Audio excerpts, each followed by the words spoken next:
Hi, I'm Tim Perry from Multi-Channel Merchant. To your left on the screen is Sean Ryan from SLI Systems, and to the right is Kevin Metz with Cache. Today at IRWE, they talked about using Facets to improve on your SEO on your website, and we're going to ask them a few questions about how this is all working out for them. Let's start with you, Sean.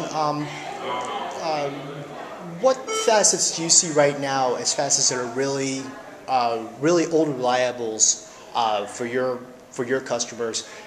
And on top of that, what facets do you see right now as kind of like the shiny new object that maybe isn't the best thing to go with? Yeah, so it really depends on what the products are that you're selling on your site. So for an apparel site, gender is always a big one. If you're selling to men and women, or sometimes children, colour is always a really important one, and I'm sure Kevin will back me up on that. I will.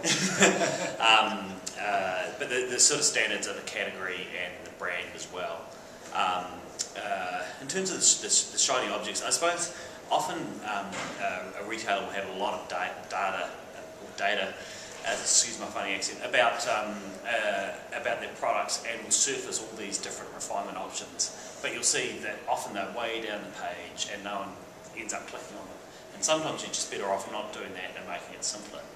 We had one customer who didn't have that many products and found out that not having any facets at all was actually better for them. So you've really got to consider, should I have facets, and what's actually going to enhance the experience? You don't just put them there because you can, because you've got the data. Kevin, how about for you? What facets are really working for you guys over at Cache? Yeah, it's kind of funny. Sean said a couple of things. I think obviously for our product, we're selling women's apparel, and our apparel is very much based on color and patterns. So color is by far the biggest selection criteria that our customer uses.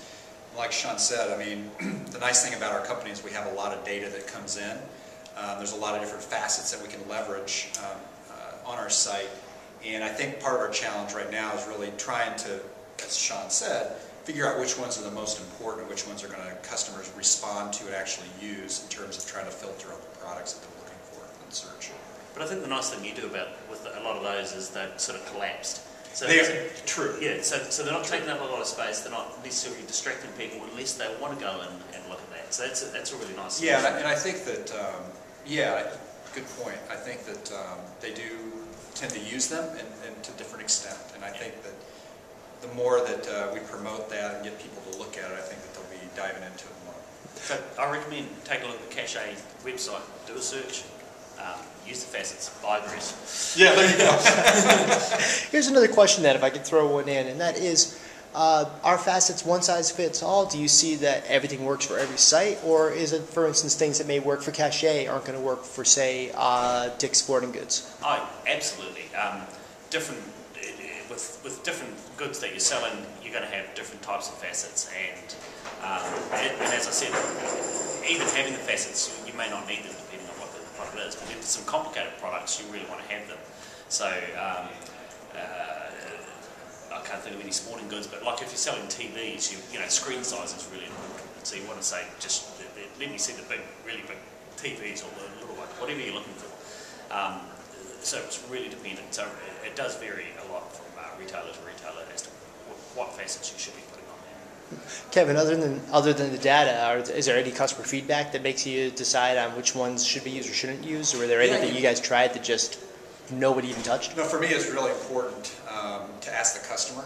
So one of the biggest things we did, I think, when we first started a lot of this enhancements to the site to make the experience more productive for them and make it more efficient and to obviously drive higher conversion, was to ask the customer.